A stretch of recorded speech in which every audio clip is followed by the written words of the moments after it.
ਨਾਲ ਦੇ ਗੁਆਂਢੀਆਂ ਦਾ ਘਰ ਸੀ, ਉਧਰੋਂ ਰਾਈਫਲ ਜੀ ਚੁੱਕ ਤੇ ਲਿਆਂਦੀ ਸੀ ਉੱਤੇ ਕੋਠੇ ਤੇ। ਉਹਨੇ ਫਾਇਰ ਪਹਿਲੇ ਹਵਾਈ ਕੀਤਾ, ਦੂਸਰਾ ਫਾਇਰ ਉਹਨੇ ਸਿੱਧਾ ਫਾਇਰ ਕੀਤਾ ਭਾਈ? ਹਾਂਜੀ, ਨਹੀਂ ਪਹਿਲੇ ਹਵਾਈ ਕੀਤਾ। ਪਹਿਲਾ ਹਵਾਈ ਕੀਤਾ ਸੀ? ਹਾਂਜੀ।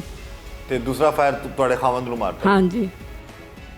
ਤੇ ਉਸ ਤੋਂ ਬਾਅਦ ਫਿਰ ਜਿਹੜਾ ਵੇ ਉਹ ਸਾਨੂੰ ਜ਼ਰਾ ਵੀ ਮੋਹਲਤ ਨਹੀਂ ਲੱਭੀ ਹੈ ਕਿ ਹਸਪਤਾਲ ਲੈ ਕੇ ਜਾਇਆ ਜਾਏ? ਨਹੀਂ ਨਹੀਂ, ਬਸ ਯਾ ਫਾਇਰ ਵੱਜਦਾ ਗਿਆ ਤੇ ਉਸ ਟਾਈਮ ਹੋਈ ਨਾ ਥੱਲੇ ਨਾਲੀ ਦੇ ਵਿੱਚ ਗਰਾਬ ਕੱਢੀ ਪਈ ਸੀ, ਉਵੇਂ ਡੈਥ ਹੋ ਤੇ ਗਈ। ਇਸ ਝਗੜੇ ਤੋਂ ਪਹਿਲਾਂ ਵੀ ਭਰਾਵਾਂ ਦਾ ਆਪਸ ਝਗੜਾ ਸੀ ਕਿ ਪਹਿਲਾਂ ਇਤਫਾਕ? ਨਹੀਂ, ਕੋਈ ਪਹਿਲਾ ਇਤਫਾਕ ਸੀ।